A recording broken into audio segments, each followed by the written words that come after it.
Don't you dare shout at me. The words, spoken low and steady, cut through the controlled chaos of the emergency ward. For a moment, the frantic world of beeping machines and strained voices seemed to pause, holding its breath. This was the night the storm came to Mercy General Hospital. This was the night a nurse, defined by a past she refused to let break her, stood her ground against a man who broke the world to his will. This was no fairy tale. This was a gritty, city story where the monster was a very real Korean mafia boss, and his castle was a penthouse suite overlooking a city that trembled at his name. And the beauty? She was no damsel in distress. She was a warrior in scrubs, armed not with a sword, but with a quiet, unyielding sense of right and wrong that would prove to be the most dangerous weapon of all. Could a woman dedicated to healing truly mend a soul forged in violence?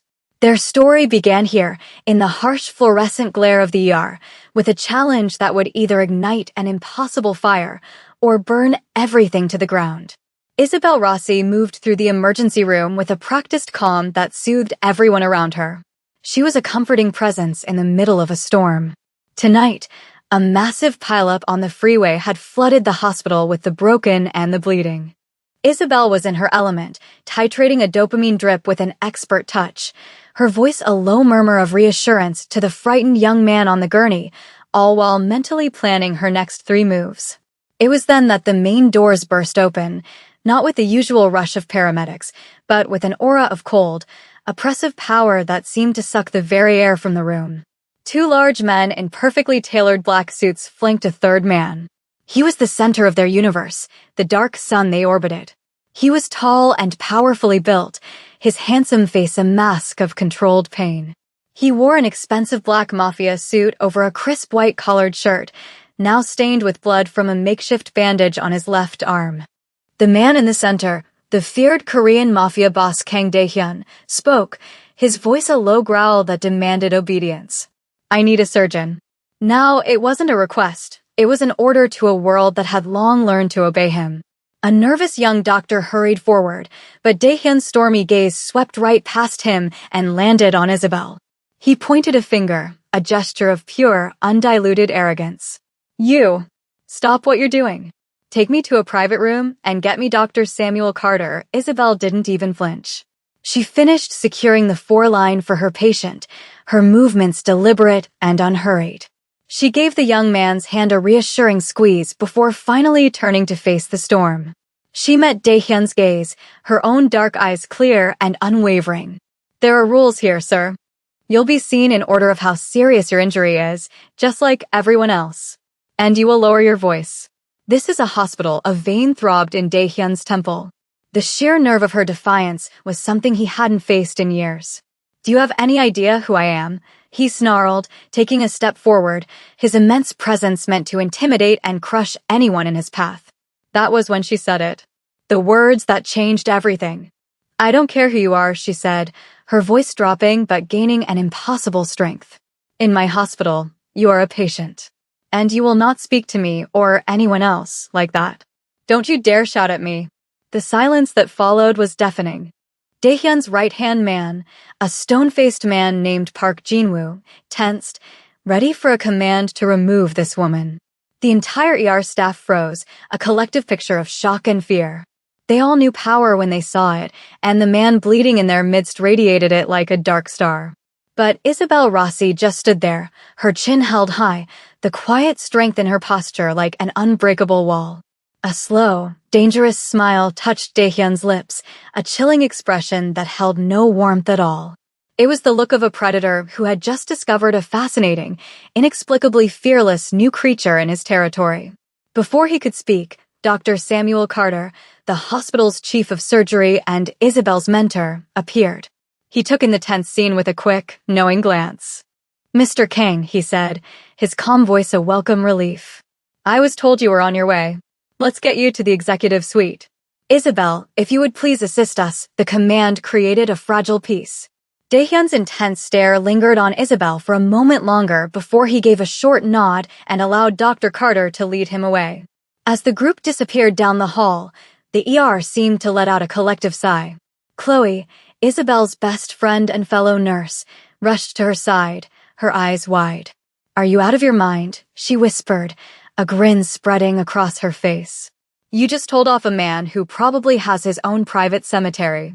I think I'm in love with you. Isabel let out a shaky breath, the adrenaline finally starting to fade. He's just a man, Chloe.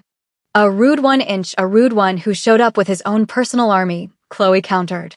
Just then, Dr. Marcus Reed, a surgeon whose ego was much bigger than his talent, swaggered over.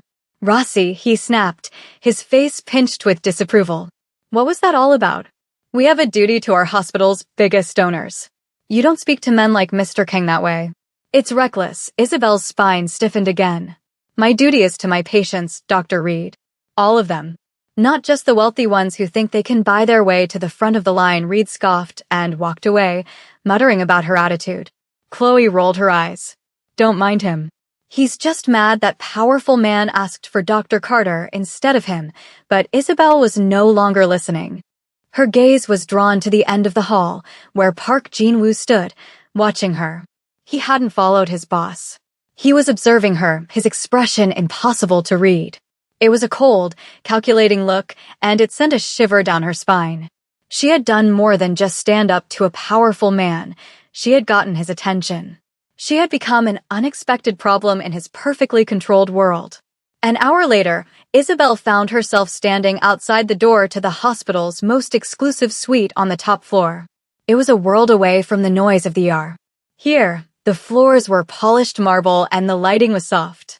Dr. Carter had personally requested her for this duty, a decision that felt less like a compliment and more like a punishment.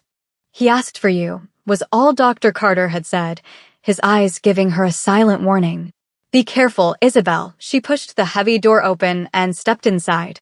The room was bigger than her entire apartment, with a wall of floor-to-ceiling windows showing a glittering view of the city.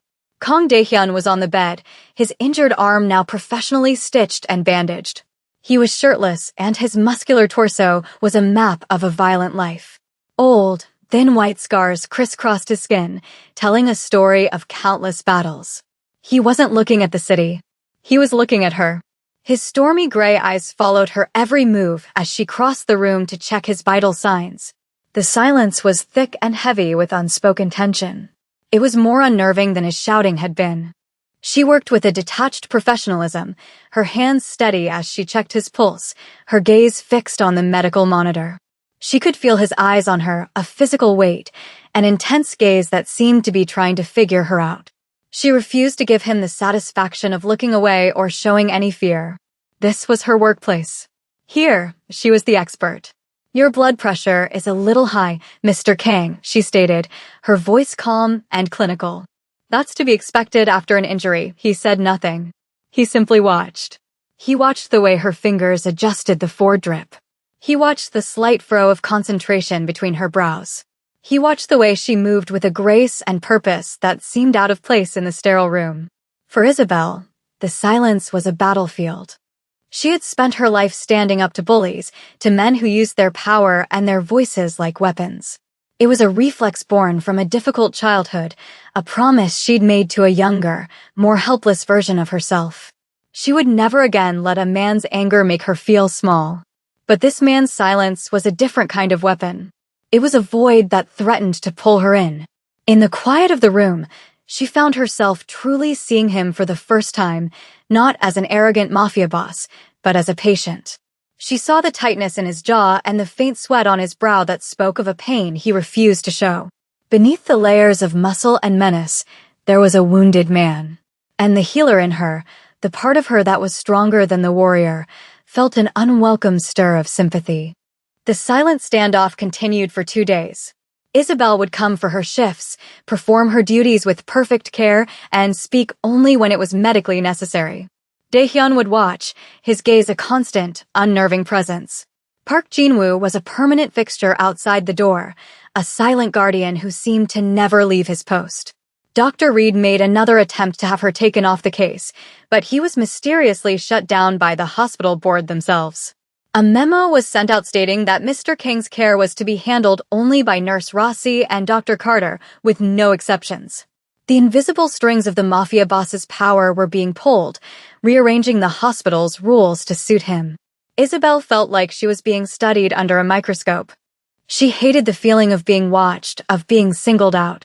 It was on the third night that something finally changed. She entered his room near midnight to change the dressing on his wound. The city lights glittered below like a sea of stars. Daehyun was asleep, a rare sight. In sleep, the hard lines of his face softened.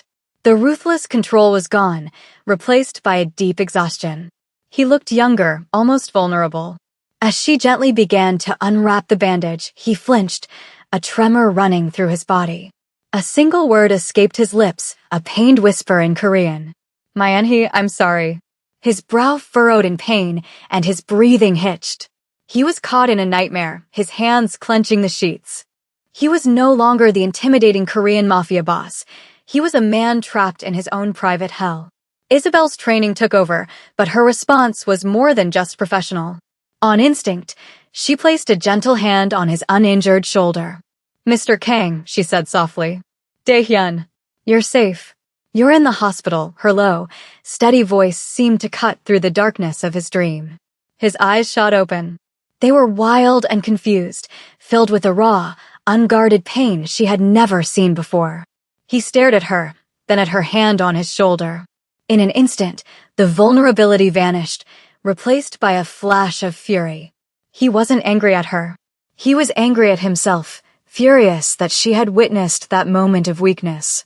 He sat up abruptly, hissing as the movement pulled at his stitches. "Get out," he rasped, his voice raw and brittle.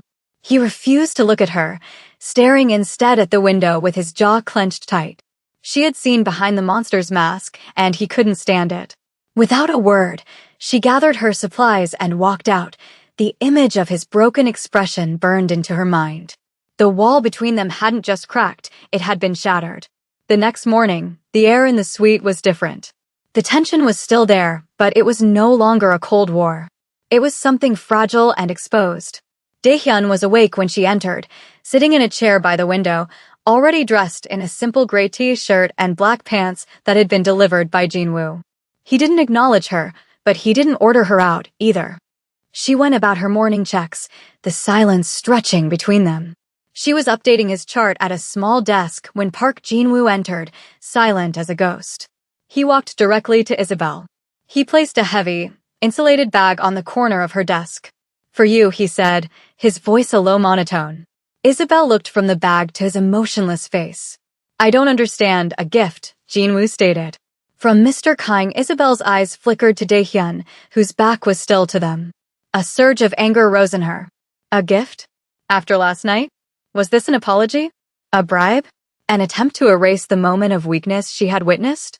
She couldn't accept it. It felt like a way for him to reestablish his power, to turn a human moment into something that could be bought and paid for. "Thank you, but I can't accept this," she said firmly, pushing the bag back toward him.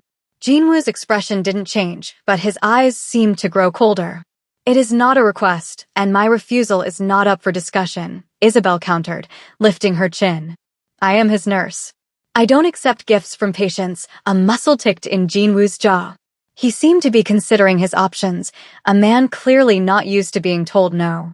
Finally, he spoke, his words chosen carefully. "Mr. Kang does not like to be in debt to anyone. You showed him a kindness. This is a balancing of the scale, a balancing of the scale." The phrase chilled her. He was talking about last night, about her simple act of comfort. The mafia boss was trying to erase it, to cancel the debt of a human connection. She looked over at Daehyun again. He had turned his head slightly, and his stormy gray eyes met hers in the reflection of the window. There was no warmth in them, but there was something else. It wasn't just a gift. It was an offering. A silent, clumsy acknowledgement from a man who only knew how to communicate through power and payment. With a sigh, she pulled the bag back toward her. "Fine," she said, not to Jinwoo, but to the reflection in the glass. "I will accept it." This time, Jinwoo gave a small nod and left as silently as he had arrived. Later, in the quiet of the nurse's break room, Isabel finally opened the bag. It wasn't jewelry or money. Inside was a collection of perfectly arranged food containers. The aroma that came out was warm and deeply familiar, a rich, fragrant smell of home-cooked food. It was a classic Italian pasta dish with a rich tomato sauce, just like her grandmother used to make. It was a taste of a home she hadn't known in years. Tucked into the side was a small thermos of hot, sweet chamomile tea, the kind she always drank on her break, a detail so small she couldn't imagine how he would have known. He had been watching her, not just as an object of his anger, but as a person. The realization was deeply unsettling. This wasn't a business transaction, it was a personal observation. When she returned to his room for his evening checkup, he was by the window, but he turned as she entered. "Was the food to your liking?" he asked, his voice low. It was the first real question he had asked her. It was, she admitted, her voice softer than she intended. "How did you know?" A small, genuine smile touched his lips. "I pay attention to things that interest me, Nurse Rossi." The title was still formal, but the way he said it was different. "My name is Isabel," she found herself saying. "And my name is Daehyun," he replied. They stood there for a long moment, the space between them charged with a new, fragile understanding. "Why are you a nurse, Isabel?" he asked, his gaze intense. She hesitated, the old protective walls threatening to rise again. But his own vulnerability from the night before echoed in her memory. "Because when I was young," she began, her voice quiet but steady, "I saw what happens when there is no one strong enough to stand up for people who are hurting. I decided I would be that person." She didn't speak of the shouting, of the slamming doors, of a father whose anger was a destructive force. But he heard it anyway. She could see it in his eyes, a flicker of dark recognition. He understood that kind of pain. Just then, Dr. Reed entered without knocking, a sneer already on his face. "Rossi, I need you in triage.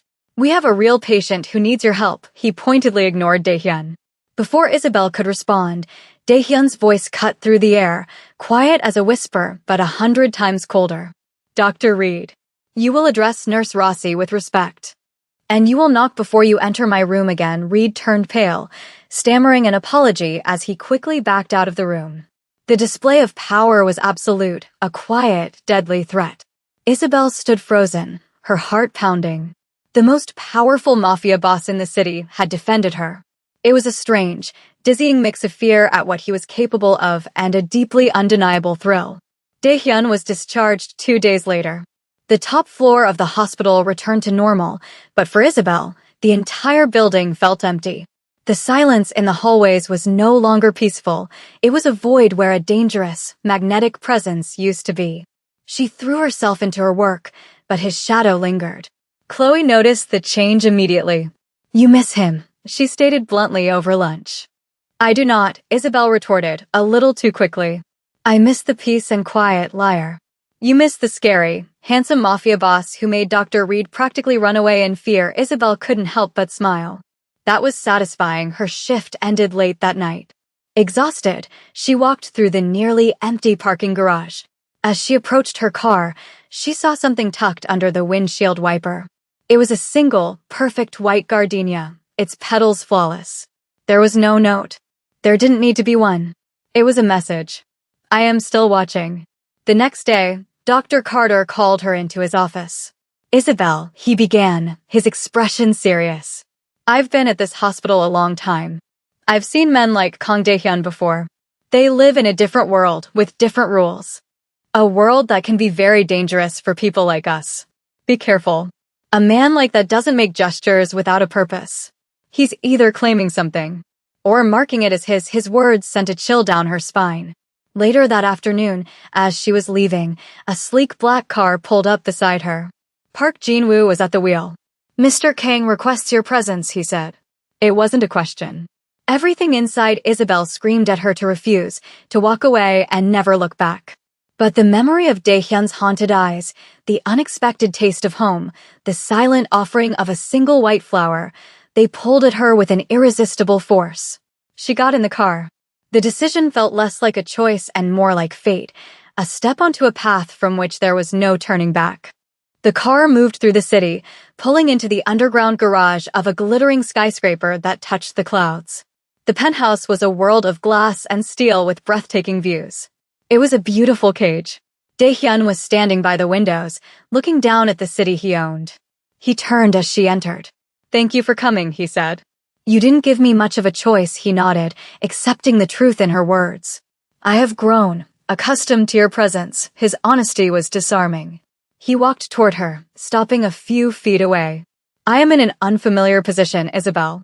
I don't know the rules for this. There are no rules for this. Daehyun, as she spoke, the building vibrated. A sudden, violent explosion shattered the wall of windows behind him. The sound was a physical blow, throwing them both to the floor as glass rained down. Alarms blared. Through the ringing in her ears, she heard shouting in Russian. Men in tactical gear were smashing through the remaining windows. This was a targeted, military-style assault. Before she could process the terror, Daehyun was on his feet, pulling her up with him. His face was a mask of cold fury, the vulnerable man gone, replaced entirely by the monster, the mafia boss he was known to be. Jin-woo, he roared, and his right-hand man was already there, tossing him a pistol. The fight was a blur of brutal, deadly violence.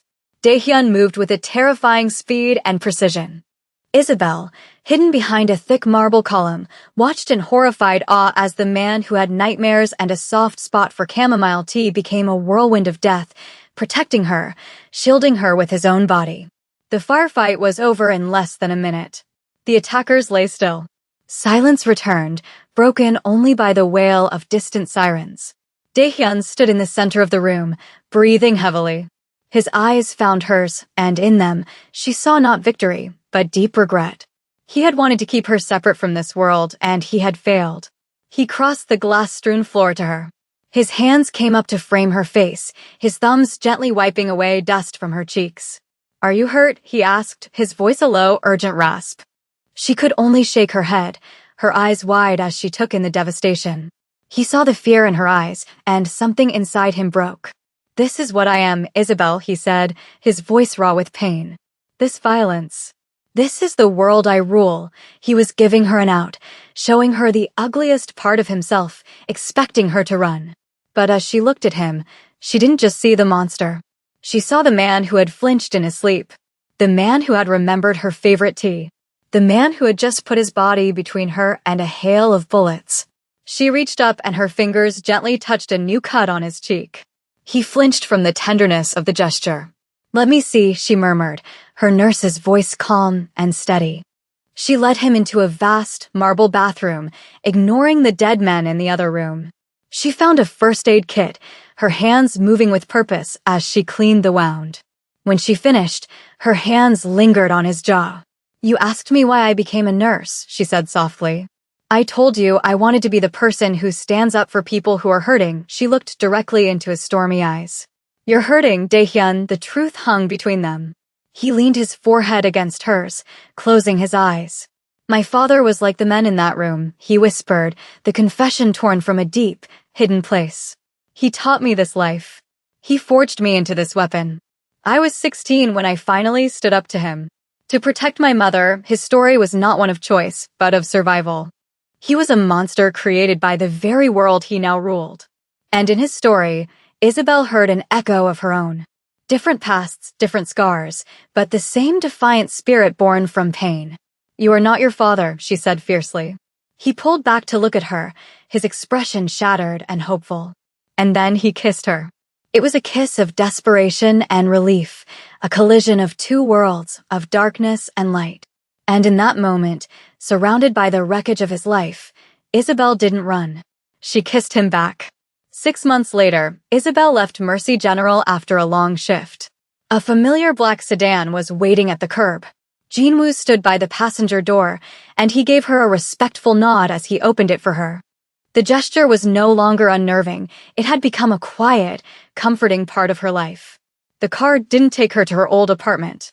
It took her to the skyscraper, to the penthouse that had been restored, the wall of windows now made of bulletproof glass. When she stepped inside, the lights were low, and the smell of a familiar tomato sauce filled the air. Daehyun was in the kitchen, his brow furrowed in concentration as he tried to recreate her grandmother's pasta recipe. He looked up as she entered, and the guarded, intimidating mask he wore for the world dissolved, replaced by a smile that was just for her. I'm not sure I got the spices right, he said, a warmth in his voice she had come to cherish. She walked over to him, wrapping her arms around his waist from behind and resting her head against his strong back. "It smells perfect," he turned in her embrace, his hands finding hers. His world was still there, a dark and dangerous reality. But his actions were no longer driven by a need for power, but by a fierce, unwavering need to protect the new center of his universe. To protect her. Isabel hadn't abandoned her world, either. She was still Nurse Rossi at Mercy General, a beacon of calm in the chaos. But her life was bigger now, her heart fuller. "Stay with me tonight," he murmured against her hair. "This is our home," he corrected her gently. He leaned down and kissed her, a slow, gentle kiss full of promises kept and a future they were building together. They were an impossible paradox, the healer and the Korean mafia boss, the light and the shadow.